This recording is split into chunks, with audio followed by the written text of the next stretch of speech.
안녕하세요. 국내 범죄 사건을 다루는 금요사건 파일 디바제시카입니다. 2016년 7월 18일 새벽 1시 변호사 사무실에서 일하고 있던 53살의 남성 A씨는 문자 한 통을 받게 됩니다. 그걸 확인하자마자 눈이 휘둥그레졌죠. 내용을 보면 내가 같이 일하는 여자 U씨가 있는데 어젯밤에 말다툼하다 죽이게 됐어요. 사체는 화홍문 공영주차장 흰색 오피러스 차량에 있습니다. 형님이 112에 신고하시면 제가 이번 달 내로 자수하겠습니다. 와, 이 문자를 보고 놀라지 않을 사람이 어디 있겠어요. 발신자를 보니까 42살의 남성 박씨였죠. 지난 2년간 연락도 끊고 완전히 잠적하더니 갑자기 문자로 살인을 고백하는 상황입니다. 이걸 받은 A씨는 너무도 당황스러워서 어찌할 줄 모른 채 밤새 잠을 설칩니다. 날이 밝자마자 바로 경찰에 신고를 하게 돼요. 경찰은 문자 내용이 상당히 구체적이잖아요. 그래서 거짓이 아닐 거라고 판단을 했고 수원에 있는 화홍문 공영주차장으로 향하게 되죠. 머지않아 흰색 오피러스 차량을 발견하는데요. 가까이 가서 창문을 통해 보니 뒷좌석에 여성이 비스듬히 기댄 채 누워 있었습니다. 반팔 티셔츠에 긴 바지를 입고 있었는데 여기서 정말 특이한 점이 하나 있었죠. 얼굴에 하얀색 물티슈가 덮여 있는 거예요. 그리고 그 위에 다시 안경을 쓴 상태였고요. 경찰이 창문을 막 두드리면서 반응을 확인했지만 전혀 미동이 없습니다. 불길함을 감지한 경찰은 수사팀을 호출했고 곧이어 일대에 폴리스 라인이 쳐지기 시작합니다. 가장 먼저 시신의 상태를 확인하는 게 중요하겠죠. 차 문을 열고 얼굴을 덮고 있던 물티슈를 치워내자 그녀 얼굴이 자주색으로 변해 있는 게 발견됩니다. 이걸 전문 용어로 우렬이라고 하는데요. 목이 졸려서 얼굴에 피가 몰리는 증상을 말하죠. 이걸 뒷받침하듯 눈꺼풀에서도 점상 출혈이 확인되어 이건 미세 혈관이 터질 때 발생합니다. 결정적으로 목에서 가는 끈 자국이 선명히 남아 있었어요. 모든 걸 봤을 때 완벽한 타살의 정황이죠. 그런데 차 내부를 조사해 보니까 이 시신 외에는 별다른 증거가 없습니다. 분명 범인이 이 차를 타고 내렸을 텐데 그럼 지문이라도 있어야 할 텐데 이걸 다 꼼꼼히 닦아둔 거예요. 근데 이 점에서 문득 경찰은 궁금증이 들었죠. 앞서 범인은 문자로 자백을 했잖아요. 정체도 다 드러났어요. 근데 왜 이렇게 철저하게 흔적을 지웠지? 원래는 범행을 숨기려다가 나중에 심경의 변화가 생긴 걸까요? 한편 사망한 이는 해당 차량의 소유주인 61살의 U씨였습니다. 그 뒷좌석에 핸드백이 있었는데 그 안에 신분증을 통해 신원은 쉽게 파악했죠. 근데 여기서 경찰은 또 한 번 갸우뚱합니다. 아니 범인이 그렇게 공들여서 자기 지문을 다 지워놓고는 정작 피해자의 신분증은 그대로 두고 갔네? 이거 뭐지? 앞뒤가 일반적인 사건과는 좀 뭔가 맞지 않아요. 어쨌든 이 석연치 않은 건 좀 잠시 뒤로 하고 우선 범인 추적에 나서야겠죠. 무엇보다 문자를 보낸 그 박씨를 유력한 용의자로 봤습니다. 근데 그는 이미 잠적했는지 연락이 닿질 않아요. 주소도 불분명하고요. 그 와중에 그럼 일단 박씨와 피해자의 관계가 어떻게 됐는지 알아보겠습니다.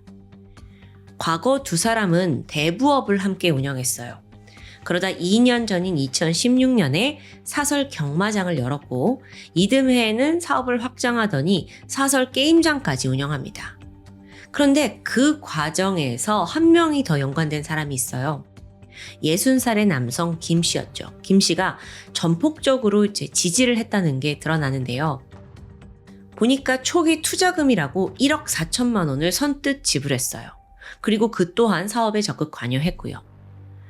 현 시점에 사망한 U씨와 용의자 박씨, 가장 가까운 인물로 그가 떠오르게 되면서 경찰이 찾아가게 됩니다. 네? U씨가 죽었다고요?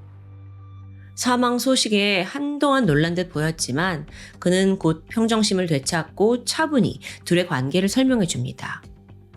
그 사람들 사업으로 묶여 있었어요. 솔직히 사설 경마장, 게임장 수입이 꽤 짭짤하잖아요. 여러 돈 문제가 있었겠죠. 박 씨 행방이요? 그건 제가 잘 모르겠는데. 경찰은 계속해서 박 씨 행방을 쫓았습니다. 그런데 도저히 모르겠어요. 아니, 아예 연락을 했다는 사람이 나오질 않는 겁니다. 그래서 생활 반응을 뒤져보니까 어라? 이상합니다. 원래 박 씨는 한의원에 가서 주기적으로 물리치료를 받았어요. 그게 루틴이었죠. 그런데 2014년 10월 초를 기점으로 발길이 뚝 끊긴 거예요. 더 정확하게는 한의원뿐만 아니라 모든 병원 진료 기록이 나오지 않습니다. 수상함을 느낀 경찰이 가족들을 찾아가 보니까 사업이 너무나 어려워진 박 씨가 외국에 가서 숨어 살고 있대요. 중국과 베트남에 거주하면서 간간히 문자를 보낸다고 말했죠. 그래서 경찰이 출입국 기록을 확인하거든요. 아니에요. 지난 2년간 외국에 나간 적이 없어요. 이 사람 뭐지? 연락한 사람도 없고 생활 반응도 없고. 그러고 보니까 주변 사람들과는 전부 문자로만 소통했더라고요. 가족들과도요. 자세히 보니까 사실상 지난 몇 년간 박 씨와 직접 만났거나 목소리를 들은 사람은 한 명도 나오질 않습니다. 그렇다면 문자를 보낸 핸드폰은 뭘까요? 보니까 이게 잠적한 직후 새로 개통한 선불폰이에요. 근데 그 당시의 선불폰은요, 범죄에 자주 악용됐어요. 이게 신원을 제대로 확인하지 않고도 개통을 해줬기 때문이에요. 그 말인 즉슨 박 씨 본인이 아니라도 이 선불폰을 누군가가 개통을 할 수 있다는 뜻이 되겠죠. 이쯤 되니까 경찰은 어쩌면 박 씨는 이미 사망했고 누군가 그의 신원을 도용한 건 아닐까라는 합리적인 의심을 하게 됩니다. 당황한 수사팀은 다시 원점으로 돌아갔죠. 범인이 박 씨가 아니라면 진범은 피해자 시신을 이 공영 주차장에 두고 갔어요. 그럼 CCTV에 뭔가 찍혀있지 않을까요? 바로 영상 분석해봤죠. 그랬더니 7월 18일 새벽 12시 48분 이 주차장으로 들어오는 차량이 확인됩니다. 그리고 얼마 후에 운전석에서 누군가 내리는데요. 마스크를 얼굴에 쓰고 또 우산까지 펼쳐서 철저하게 자기 모습을 가리고 있어요. 이후엔 어둠 속으로 조용히 사라졌고요. 안타깝게도 주차장 CCTV로 확인이 가능한 건 여기까지였어요.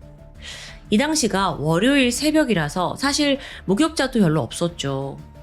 그런데 경찰에겐 다른 아이디어가 있었는데 생각해보세요. 그날 비가 오지 않았습니다. 그런 새벽 시간에 혼자 우산을 쓰고 다녔다? 분명 눈에 띄었을 거 아니에요. 그래서 경찰이 인근에 설치된 CCTV 모조리 확인했고 드디어 남성이 포착됩니다. 그는 천천히 걸어서 주차장을 나와요. 어느 정도 멀어졌다 싶으니까 안심을 했는지 점점 본 모습을 드러내기 시작하는데요. 먼저 우산을 탁 접더니 조금 후에는 마스크도 벗습니다. 그걸 보고 있던 경찰이 깜짝 놀라요. 저 얼굴 어디서 봤더라? 앞서 만났던 동업자 김 씨였습니다. 김 씨 신원 조회를 급하게 해보니까 이미 2건의 전과가 있더라고요. 젊은 시절에 강도 상해죄로 5년을 받아서 복역했는데 문제는 2번째 기록입니다. 살인 및 사체 손괴. 그는 지난 2001년 5월 차 안에서 아내를 목 졸라 기절시키고 나서 불을 질러 살해했습니다. 이 사건으로 검거가 됐고 나서 1심 재판에서 무기징역을 받아요. 근데 그때 그대로 받았으면 지금 계속 감옥에 있겠죠? 근데 2심에 가서는 우발적인 살인이 인정이 되었고요. 결국 징역 12년형으로 감형됩니다. 그 복역을 다 마치고 2013년 5월 출소한 상황이에요. 그러다 다음 해인 2014년부터 이제 동업을 시작한 건데 현재 그와 함께 일하던 박 씨 실종됐고요. 유 씨는 살해당했습니다. 결국 사건 발생 4일 만에 김 씨는 긴급 체포됩니다. 그는 아무것도 모른다고 발뺌해요. 근데 사실상 증거가 너무 많아서 굉장히 불리한 상황이죠. 일단 유 씨 사망건에 대해서는 CCTV 남아있죠. 거의 유죄 확실합니다. 근데 남은 건 실종된 박 씨 건인데요. 이게 증거가 생각보다 쉽게 포착되더라고요. 그 박 씨가 썼다던 선불폰 있잖아요. 이 선불폰이 한 계좌와 연결이 되어 있었는데 알고 보니 명의를 도용해서 만든 계좌였어요. 그걸 만든 사람 누구냐? 네, 김 씨였고요. 그의 집에서도 박 씨의 주민등록 초본이 발견되는데 뿐만 아니라 지난 2년간 이 박 씨와 김 씨 두 사람의 핸드폰 위치가 늘 동일했습니다. 왜냐? 김 씨가 그 박 씨의 선불폰을 늘 가지고 다녔으니까. 결정적인 게 또 있는데요. 김 씨가요, 문자할 때 습관이 있어요. 이분이 이제 나이가 60대라서 그런지, 이렇게 띄어쓰기 없이 그냥 다 붙여서 쓰곤 했거든요. 근데 보니까 2014년 10월 이후 그 선불폰으로 전송된 박 씨의 문자에 띄어쓰기가 거의 없습니다. 이 정도면 거의 빼박인 거죠. 그래서 경찰이 김 씨를 체포했고 막 강하게 압박을 하기 시작해요. 그러자 마침내 입을 떼기 시작합니다. 자, 지금부터 들려드릴 전말은 그 김 씨의 주장에 따라 재구성되었습니다. 김 씨, 박 씨, 유 씨, 이 세 사람의 관계는 3년 전인 2013년 9월로 거슬러 올라갑니다. 이 김 씨가 교도소 지인을 통해서 수원에서 대부업을 하던 이 두 사람을 알게 된 거예요. 간간히 연락 주고받으면서 친분을 쌓고 있다가 6개월 후인 2014년 3월에 뜻밖의 제안을 받았다고 말합니다.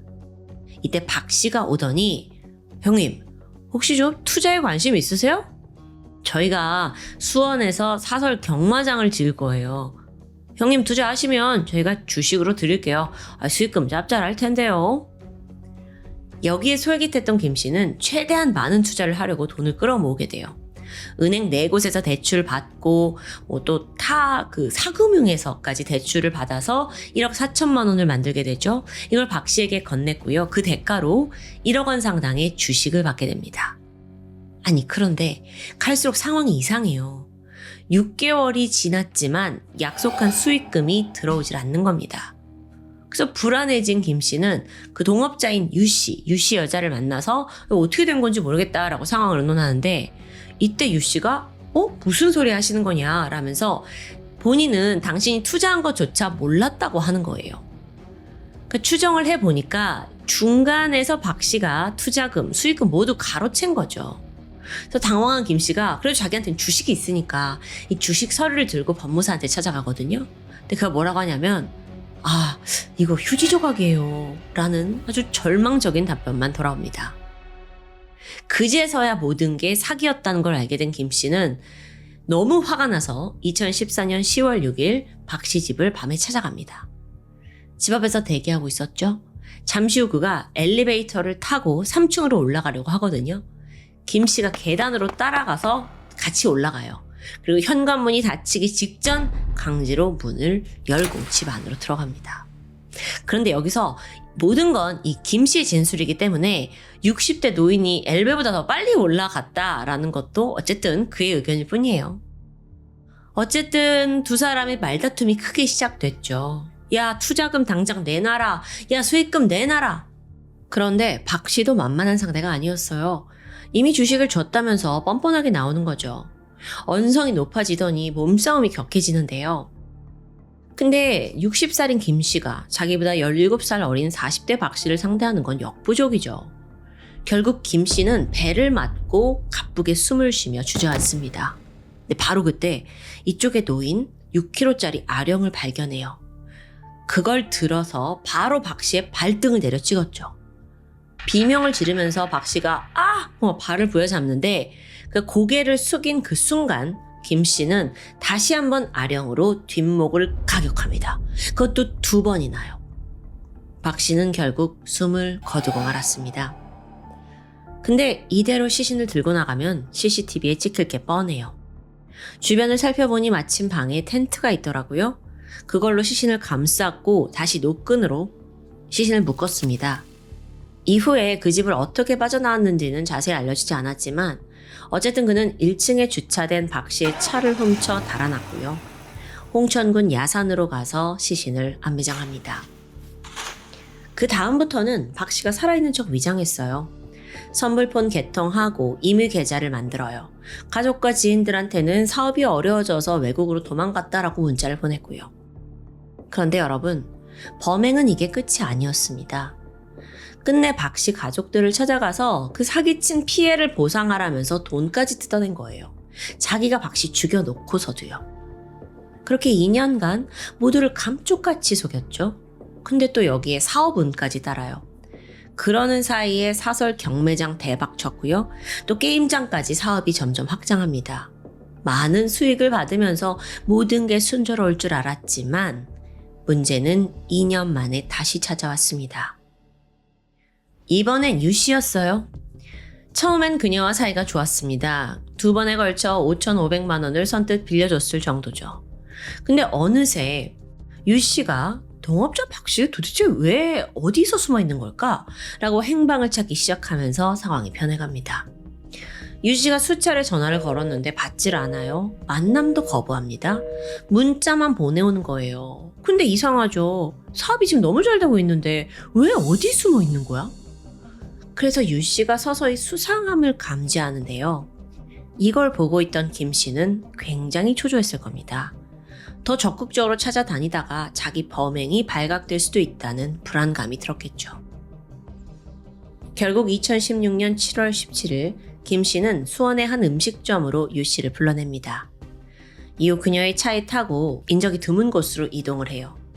이때 좀 더 편하게 대화를 하자면서 유 씨와 김 씨가 뒷좌석으로 이동을 하는데요. 김 씨가 본격적으로 나한테 빌려간 5,500만 원을 갚아달라 라고 요구합니다. 그러자 유 씨가 말하길 그동안 재미 좀 같이 보지 않았어요? 라면서 거부하는 뉘앙스를 풍긴 거죠. 그래서 5,500만 원을 그냥 투자한 셈 치자는 것 같은데 순간 김 씨는 내가 혹시 예전에 그 경마장 할 때 박 씨한테 투자했던 거 그것도 유 씨가 몰랐던 게 맞나? 이 둘은 계속 같이 일했잖아. 그래서 혹시나 싶어서 너 내가 과거에 그 경마장에 투자한 거 정말 몰랐냐? 라고 따져 물었죠. 그러자 유 씨가 돌변했고 이렇게 말했다고 합니다. 그래, 돈 받았다. 어쩔래 이 병신 새끼야. 그러니까 네가 이용이나 당하고 살지. 즉 김 씨에 따르면 유 씨 또한 모든 게 사기라는 걸 알고 있었다는 거죠. 뒤통수를 맞은 상황에서 김 씨는 분노가 치밀었어요. 그래서 콘솔 박스에 있는 충전 케이블을 뽑아서 유 씨 목에 그대로 감아요. 힘껏 잡아당기니 머지않아 유 씨는 숨이 멎고 말았습니다. 김 씨 인생에서 3번째 살인을 저지른 순간이었죠. 그녀가 죽은 거 확인하고 시신을 처리해야 하잖아요. 앞서 박 씨와 똑같이 했다가는 들킬 위험이 있겠죠. 그 순간 그래 박 씨한테 누명 씌우면 완벽하잖아. 그래서 차에 남아있는 자기 짐은 싹 지우고 그 시신이 든 차만 버리고 갈 생각이었어요. 그런데 잠시 운전을 하고 가던 중에 문득 백미러를 보니까 죽은 유 씨 얼굴이 보입니다. 얼굴이 막 자줏빛으로 변해서 굉장히 공포스러워요. 그러니까 이걸 보기 싫었는지 물티슈를 한 장 뽑아서 얼굴에 올렸고 안경을 위에 꽂아 고정해 둔 거죠. 그러니까 이 기이한 장면은 그저 얼굴을 마주하고 싶지 않아서 만들어진 모습이었던 겁니다. 새벽 12시 48분 주차장에 도착해서 마스크와 우산으로 얼굴 가리고 도주했어요. 이후엔 박 씨 명의로 개통해둔 그 선불폰으로 자백하는 내용을 지인에게 보낸 겁니다. 이렇게 2건 모두 완전 범죄라고 자신했던 겁니다. 하지만 그 얄팍한 머리로는 경찰을 속이기 역부족이었어요. 자, 지금까지 진술을 쭉 들어보면 다 피해자 탓이에요.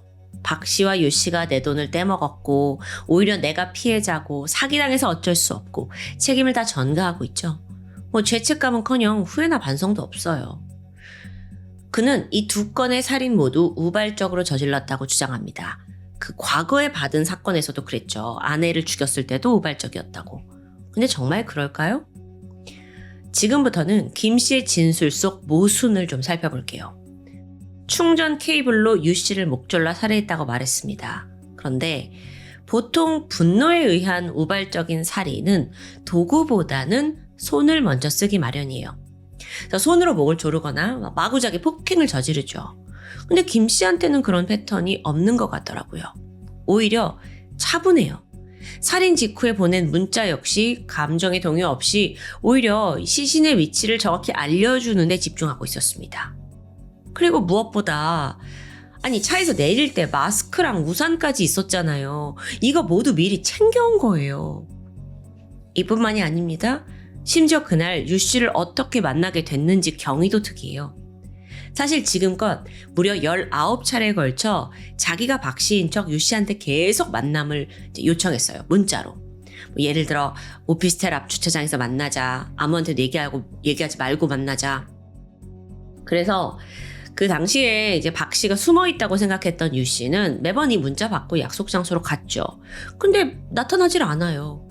그러다가 마지막 약속을 잡은 7월 17일 일요일에 바로 이 사건이 발생했던 겁니다. 근데 여기서 경찰은 범행 시점에 주목해요. 왜냐면 일요일?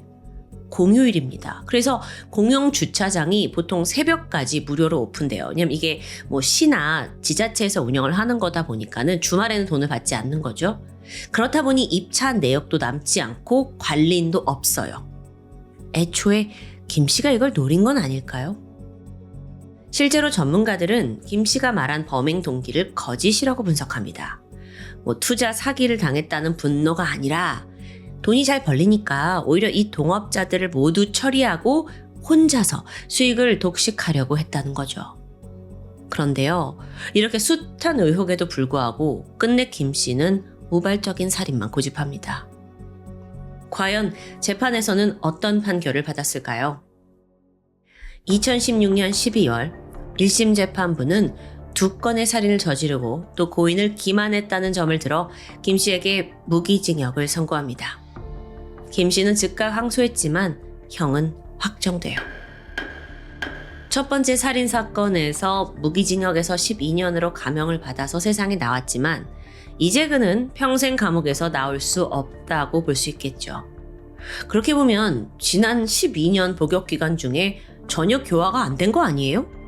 그런 놈이니까 이렇게 또 다른 살인을 또 저지른 거고요. 그런 사람한테 앞으로의 무기징역, 그건 오히려 죽기 전까지 감옥에서 편하게 먹여주고 재워주는 게 아닐까. 그 돈조차 아깝다는 생각이 드네요. 지금까지 금요사건 파일 디바제시카였습니다. 경상남도 김해에 있는 대동할매국수는 인근에서 맛집으로 소문이 자자했습니다. 규모가 작은데도 불구하고 문전성시를 이루고 있었죠. 국수 한 그릇에 3,000원이었는데요. 2009년 당시에도 상당히 저렴한 가격입니다. 그럼에도 가게월 매출은 1억을 넘겼죠. 이거 대충 계산해도 한 달에 3만 그릇 넘게 팔았다고 볼 수 있어요. 이 식당의 성공에는 사장이던 53세 김춘자 씨의 노력이 깃들어 있습니다. 그녀는 저렴한 중국산 멸치 대신에 더 비싼 국내 멸치로 육수를 뽑아서 깊은 맛을 냈기 때문이었죠. 춘자 씨는 매일 새벽 5시에 일어났습니다. 그리고 식당에 가서 정성스레 재료를 준비해요. 얼마 전에는 맛집 프로그램에도 소개가 되면서 인기가 날로 높아졌죠. 전국에서 손님이 몰려들었습니다. 그렇게 성실하고 악착같이 돈을 모은 덕분에 2009년 6월에는 드디어 점포 확장이 예정되어 있었습니다. 거긴 무려 3층짜리 건물이에요. 공사가 시작되면 추가로 나갈 돈이 많아지겠죠. 춘자 씨는 하루하루 더 바쁘게 일하고 있었습니다. 그러던 2009년 5월 19일 아침 8시. 대동할매국수에 출근한 종업원이 고개를 갸우뚱거렸습니다. 낯설게도 가게 문이 활짝 열려 있었는데 안에서 인기척이 전혀 없었기 때문이었죠. 주방 불은 켜져 있었는데 그래서 사장님이 나오셨나 싶었지만 텅 비어 있었습니다. 주로 춘자 씨는 새벽부터 육수를 끓여냅니다. 그런데 그날은 웬일인지 턱마저 텅텅 비어 있더라고요. 주차장을 보니 춘자 씨의 무쏘 차량이 세워져 있어요. 그래서 사장님이 어딜 급하게 간 건가 싶어 기다립니다. 근데 아무리 생각해도 이상한 거예요. 가게를 목숨처럼 여기는 분이 이럴 리가 없거든요. 결국 직원은 춘자 씨 딸에게 연락을 했고 곧이어 가족들의 신고가 접수됐죠. 그렇게 억대 매출을 올리는 맛집 사장님 실종 사건이 수면에 떠오릅니다. 김 씨는 출퇴근 때 항상 검은색 배낭을 맸습니다. 그 안에 현금을 비롯해서 보험 서류, 차용증, 통장까지 다 들어있었고요. 사실상 금전 관련 모든 서류를 들고 다니는 정도였다라고 볼 수 있는데, 현장에 도착한 경찰은 가게 주차장에 설치된 CCTV를 먼저 확인합니다. 그랬더니 전날 밤 10시 18분 배낭을 맨 춘자 씨가 퇴근하는 모습이 찍혀 있어요. 그런데 다음날 아침 차는 돌아와 있지만 춘자 씨는 없는 상황. 동시에 가방도 사라졌고요. 가게와 차 안을 샅샅이 살펴봐도 가방도 없고 춘자 씨도 없다는 건 돈을 노린 범행 가능성을 조심히 예상할 수 있었죠. 경찰은 목격자 증언과 CCTV 분석을 통해 그녀의 마지막 행적을 추적합니다. 18일 밤 9시 30분. 이때 마침 전에 일했던 종업원 A씨가 찾아왔어요. 매장 운영에 대한 조언을 들으러 온 거였죠. 당시 가게에는 손님이 한 명 있었는데요. 국수와 김밥 주문이 들어오면서 A씨가 사장을 돕게 됩니다. 이후 가게 한켠에서 두 사람이 수다를 떨게 되는데, 그러다 밤 10시 춘자 씨의 전화벨이 울렸습니다. 짧은 통화를 마친 후 그녀가 냉장고에서 참외를 꺼내요. 간식을 좀 준비하려 하는 거겠죠? 이걸 본 A씨가 "아유 사장님 빨리 퇴근해야죠" 하면서 대신 참외를 깎아 통에 넣어줍니다. 밤 10시 18분 마지막 손님이 떠났고 두 사람도 가게 불을 끄고 나옵니다. 그렇게 주차장은 어둠 속에 텅 비어있게 되는데, 그러다 CCTV 속 춘자 씨의 차량이 다시 모습을 드러냅니다. 퇴근으로부터 3시간 뒤인 새벽 1시 47분이었죠. 그녀의 무쏘 차량이 조명을 끈 채 조심스럽게 가게 주차장으로 들어와요. 그리고 잠시 후 누군가가 운전석에서 내리는데 춘자 씨가 아닌 웬 남성입니다. 키 170cm, 오람한 체격에 모자를 푹 눌러쓰고 장갑을 끼고 있었어요. 한눈에 봐도 수상했죠. 차에서 내린 남성은 가게 문을 열고 들어가서 불을 켰고 이후 그대로 사라졌습니다. 그런데요, 여러분, 이 영상을 본 춘자 씨의 아들이 이게 화질이 별로 좋지 않았음에도 단번에 그 남성의 정체를 알아봅니다. 이 사람 트레일러 강 씨예요. 53세 강 씨. 그는 작년 초부터 이 국수집을 자주 방문하던 단골 손님이었습니다. 그러고 보니까 마침 어머니가 실종된 그날 오후 2시쯤 모두가 춘자 씨를 찾느라 정신이 없던 와중에 돌연 강 씨가 가게를 찾아왔어요. 자신은 이곳 손님이자 또 김 씨의 오랜 친구라면서 그녀가 돈을 받으러 김해에 갔다는 이야기를 넌지시 건넸죠. 그리고는 재차 물어볼 새도 없이 그냥 서둘러 가게를 떠났고요. 정말 수상하죠? 사실 강 씨는 평범한 트레일러 운전사가 아니었습니다. 그는 전형적인 투자 사기꾼이에요. 주로 자영업자를 상대로 돈을 갈취했는데, 그러다가도 피해자들이 "내 돈 달라" 하고 막 요구를 하면 "너 아무도 모르게 땅에 묻히고 싶냐?" 이런 위협적인 협박도 서슴지 않았더라고요. 또 그렇게 여기저기 뜯어낸 돈이요, 고스란히 노름판으로 흘러갔어요. 그런 강 씨의 눈앞에 맛집 식당으로 수억 원을 버는 춘자 씨가 나타난 겁니다. 분명 가만히 뒀을 리가 없어요. 초기에 강 씨는 두 사람이 동갑이라는 걸 내세워서 춘자 씨에게 아주 친근하게 접근했습니다. 자연스럽게 식당에 오고 수다를 떨고, 그러다가 종종 "아이, 좋은 투자처가 있는데 말이야" 이러면서 투자를 권유했고요. 강 씨와 따로 만나 밥을 먹은 적도 있다고 합니다. 그러고 보니 춘자 씨가요, 2009년 3월 27일부터 실종된 5월 18일까지 총 11번에 걸쳐 5천만 원 정도를 그에게 송금한 기록이 있어요. 문제는 춘자 씨가 사라지면서 그 정확한 거래 명세서와 차용증까지 사라졌거든요. 그러니까 두 사람 사이에 어떤 돈관계가 있었는지는 명확히 밝혀지지 않았죠. 그저 피해자 아들로서는 가게 공사를 앞둔 상황이잖아요. 그래서 어떤 투자 목적으로 돈이 오간 것으로 보고 있습니다. 하지만 이에 대해 강 씨는 내가 빌려줬던 7,500만 원 중에 일부를 돌려받은 거다라고 주장했고요. 어쨌든 지금 화살은 강하게 강 씨를 향하고 있습니다. 경찰 또한 그를 유력 용의자로 판단했고요. 게다가 전날 방문했던 직원 A씨 증언에 따르면 춘자 씨가 밤 10시쯤 통화를 했다는 대목이 있었어요. 통신 기록을 조회해 봤더니 그 발신자 역시나 강 씨였습니다. 이 통화를 이후로 춘자 씨는 더 이상 핸드폰을 사용한 기록이 없어요. 여기까지 파악한 경찰은 춘자 씨가 퇴근 후에 강 씨를 만나러 갔다가 변을 당한 게 아닐까 추정합니다. 그리고 수사는 강 씨의 그날 밤 행적으로 집중되었죠. 자, 여기서부터는 타임라인이 굉장히 중요합니다. 문제의 강 씨, 그는 사건 당일 저녁 7시에 자기 트레일러에다가 철판을 싣고 그 트레일러 주차장에 차를 세워둡니다. 그리고 저녁 9시에 본인의 회색 라세티 승용차를 몰고 그곳에서 10km 떨어진 김해시 강동 고향집을 찾아갔죠. 먼 발치에서 자식들이 집에 잘 왔는지 눈으로만 확인을 했고 다시 운전대를 잡습니다. 그리고 트레일러 주차장으로 돌아와요. 안타깝게도 그곳엔 CCTV가 설치되어 있지 않았는데요. 대신 경찰은 인근 주유소 CCTV를 확보합니다. 이게 보니까 트레일러 주차장에 출입한 모든 차량이 찍혀 있었어요. 그리고 여기서 의외의 차 한 대가 등장했죠. 바로 춘자 씨의 무쏘 차량이었습니다. 정확히는 밤 10시 41분 트레일러 주차장으로 들어가는 무쏘 차량이 확인돼요. 자, 국수집에서 여기까지는 약 23분이 소요됩니다. 퇴근을 한 게 10시 18분이었으니까 여기 강 씨 만나러 왔다고 볼 수 있겠죠? 그리고 나서 영상을 계속 돌려보면 한참 시간이 지나고 3시간 정도 됐을 때 새벽 1시 23분이에요. 돌연 춘자 씨 차량이 주차장을 빠져나오고 있었습니다. 자, 어디로 갔을까요? 식당으로 갔죠.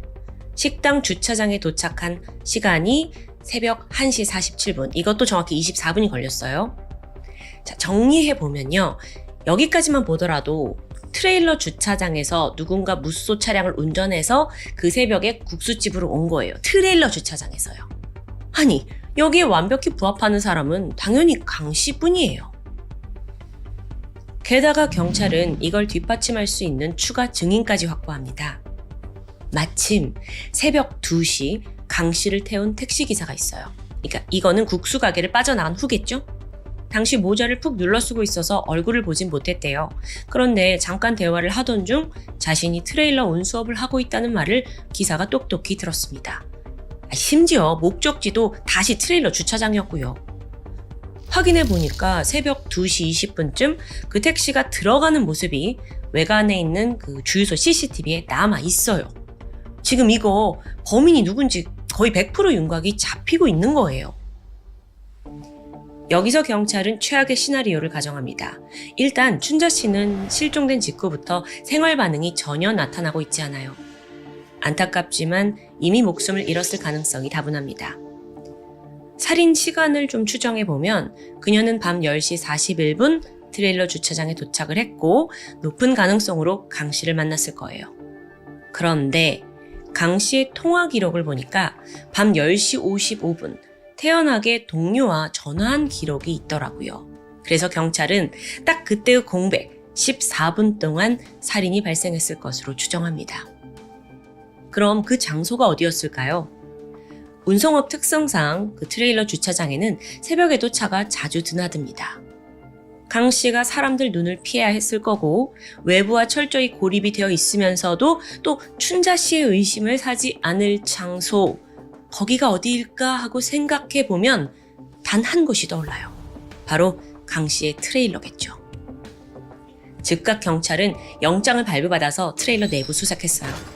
안에서 10개의 혈흔이 발견됐는데 이 중 하나가 춘자 씨와 일치합니다. 그런데 여러분, 문제가 있었습니다. 이 혈흔이 살인을 입증하기에는 너무도 소량인 거예요. 그러니까 이걸로 결정적인 증거다라고 들이밀기엔 부족한 상황인 거죠. 그러고 보니 강 씨에게는 이해할 수 없는 행적이 하나 더 있습니다. 새벽 2시 30분이에요. 그가 돌연 찬물로 샤워를 하고 트레일러를 깨끗이 세차했어요. 이때가 5월 말 늦봄이긴 한데 최저 기온이 12도였습니다. 야심한 밤, 그가 반드시 씻어야 되는 이유가 있었던 건 아닐까요? 그게 이제 제 머리에 떠오르는 건 피가 묻었겠죠. 그리고 여러 증거를 없애고 또 세차까지 하면서 현장을 정리한 건 아니었을까요? 조금 더 추정을 해보면요. 시신이 있는 상태에서 섣불리 트레일러에 손을 대진 않았을 거예요. 그렇다고 이후 춘자 씨의 차를 운전해서 국수집에 간 새벽 1시 23분부터 택시를 타고 다시 주차장에 돌아온 새벽 2시 30분 사이에는 전혀 시신을 처리할 시간이 없죠. 그리고 어차피 국수집에 갔다 왔으니까. 그렇다면 살인이 발생한 것으로 추정되는 밤 10시 55분에서 새벽 1시 23분 사이에 어떤 시신 처리가 이루어졌을 것으로 보입니다. 자, 여러분 여기까지는 잘 따라오셨죠? 그 시간대만 지금 딱 비어 있으니까요. 게다가 CCTV상 그 시간대에 춘자 씨 무소 차량도 그렇지만 강 씨 트레일러도 모두 움직이지 않았습니다. 그러니까 그 안에서 무슨 일이 벌어졌다는 추정이 지금 딱딱 들어맞고 있는 거예요. 그럼 시신을 어디다 유기했을까요? 인근에다가? 경찰이 탐지견을 동원해서 주변을 모두 수색했지만 아무런 흔적을 찾지 못합니다. 지금 유력 용의자가 있지만 정작 시신이 없고 증거가 부족하다 보니까 혐의를 씌울 수가 없어요. 그렇게 수사가 벽에 막히던 순간 마침 수사관의 뇌리에 한 차량이 스쳤습니다. 그건 바로 강 씨 본인의 라세티 승용차예요. 곧장 CCTV 돌려봤죠. 그랬더니 새벽 0시 16분부터 새벽 1시 7분까지 그러니까 한 51분 동안 그 차량이 움직인 게 확인됐어요. 어디로 갔던 걸까요? 경찰이 그 동선을 따라 추적하려고 샅샅이 수색을 했는데 이게 안타깝게도 허탕으로 돌아갑니다. 여기서 경찰은 마지막 카드를 쓰기로 합니다. 자, 일단 밀어붙이기, 강 씨를 소환 조사하기로 한 거죠. 경찰서에 온 그는 역시나 나는 이 사건과 무관하다라고 강력히 주장했습니다. 이 CCTV가 화질이 그렇게 좋지 않은데 그거 가지고 괜한 사람 몰아간다면서 수사관을 비꼬았죠. 그는 사건 전날인 5월 17일 오후 2시 이때 식당을 간 것을 마지막으로 그 이후로는 춘자 씨를 본 적이 전혀 없다고 말합니다. 18일 밤에 전화를 한 건 맞지만 일상적인 그냥 안부 전화였다라고 해명했고요. 자기는 아이들을 확인하러 고향에 갔었잖아요. 그리고 나서 밤 11시에 트레일러 주차장에 돌아왔고 새벽 2시 22분까지 주차장 옆 텃밭에 물을 주었고 새벽 2시 22분 동건이와 잠깐 통화를 했고 그리고 나서 트레일러를 컨테이너 사무실 쪽으로 옮겨서 세차하고 샤워하고 그리고 나서 다른 도시 사천으로 일을 떠났다고 진술합니다. 그러니까 정리해보면 어쨌든 자기는 그날 춘자 씨를 본 적도 춘자 씨의 무소 차량을 본 적도 없다는 입장이었죠. 물론 그의 주장에는 곳곳에 석연치 않은 점이 존재해요. 아니 생각해보세요. 그 늦은 밤 3시간 동안 작은 텃밭에 물을 줬다고요? 이거부터가 이상하잖아요. 상식적이지가 않아요. 게다가 줄곧 주차장에 있었다는 말과 달리 CCTV에는 19일 밤 0시 16분 주차장을 나가는 강 씨의 라세티 승용차가 찍혀 있어요. 분명 어딜 갔잖아. 자, 근데 문제는 지금까지의 추정은 정황 증거일 뿐이었습니다. 강 씨의 거짓말을 밝힐 수는 있지만 그게 살인을 입증할 수는 없는 상황인 거예요. 추가로 팔과 목에 긁힌 상처가 여러 있더라고요. 근데 여기에 대해서도 내가 시골 갔다가 풀을 베다가 다쳤다 라고 둘러대면 끝입니다. 이렇듯 강 씨가 강하게 무죄를 주장하는 상황에서 경찰이 할 수 있는 건 아무것도 없었습니다. 검찰 또한 이걸 살인죄로 기소하냐 마냐 신중을 기했는데요. 행여나 증거 불충분으로 무죄가 선고되면 아시다시피 일사부재리의 원칙에 따라 나중에 결정적인 증거가 나와도 더 이상 죄를 물을 수가 없어요. 그래서 결국에 심사숙고한 끝에 검찰은 살인죄를 불기소로 처분했고요. 춘자 씨의 차량을 불법으로 사용한 것에 대해서만, 약간 경범죄에 대해서만 죄를 묻게 됩니다. 그렇게 결국 강 씨에게는 자동차 불법 사용 혐의, 절도 혐의로만 징역 1년이 선고되었죠. 이후에 그는 사기 혐의로 다시 재수감되었지만요. 강 씨는 현재 유유히 우리 사회로 돌아왔습니다. 이후 행적에 대해선 알려진 게 없고요. 김춘자 씨 실종 사건이 매스컴을 탄 이후 범죄 전문가들의 분석이 잇따랐습니다. 그리고 많은 이들이 이거 혹시 공범이 있는 게 아니냐 의심을 해요. 그러면서 추가로 2명의 인물에게 그 화살이 쏠렸는데요. 그건 바로 강 씨의 동거녀와 또 친형이었습니다. 강 씨는요, 사건이 발생한 19일 새벽 동거녀와 22차례나 통화했습니다. 그러니까 이건 평소의 기록을 봐도 더 자주 연락을 한 거예요. 혹시 이때 살인이나 시신 유괴에 관한 어떤 내용을 공유한 건 아닐까요? 사실 여러분, 강 씨는요, 글을 읽고 쓸 줄 모르는 문맹이었습니다. 즉, 은행 업무 자체가 좀 불가능해요. 그런 강 씨가 여태 투자 사기를 벌일 수 있었던 건 다 알고 보니까 동거녀의 협조 덕분이었죠. 실제 피해자들은 물론이고 춘자 씨 또한 강 씨의 동거녀에게 돈을 송금한 내역이 있습니다. 더불어서 강 씨는 고향에 본인 명의의 땅이 있습니다. 그런데 사건이 벌어지고 나서 강 씨 형이 여기에다가 축사를 짓고 소를 키웠다는 제보가 있었어요. 근데 이상한 점이 있죠. 그 땅은 물을 공급받기 힘든 곳이래요. 소를 키우기에 적합지 않아요. 그래서 어떤 가설에서는 새벽 0시 15분부터 새벽 1시 7분 사이 동거녀가 강 씨에게 시신을 전달받고 이후 그 고향에 있는 땅에 매장을 한 후 의심을 피하기 위해 형이 급하게 축사를 세운 게 아니냐라는 의혹이 있습니다. 이게 어딘가 딱딱 들어맞는 듯 하지만 어디까지나 가정일 뿐이지 뒷받침할 증거는 나오지 않았습니다. 춘자 씨가 실종된 지 올해로 벌써 16년이 흘렀습니다. 가족들은 끝없는 고통과 또 그리움 속에서 하루하루를 버티고 있죠. 시신조차 발견되지 않아서 살인이 아닌 실종 사건으로 남아있는데요. 앞으로 이 수사에 활력을 줄 수 있는 열쇠는 그저 사람들의 기억에 있습니다. 여러분, 2009년 5월 18일 밤 10시 18분부터 19일 새벽 1시 47분 사이 김해시 부원동, 강동, 장유면 일대에서 수상한 장면을 목격한 기억이 있으시다면 서둘러 제보해 주시기 바랍니다. 작은 기억 하나가 진실을 밝혀낼 결정적인 단서가 될 수 있습니다. 앞으로 반드시 김춘자 씨 가족들에게 좋은 소식이 있길 간절히 바랍니다. 지금까지 금요사건 파일 디바제시카였습니다.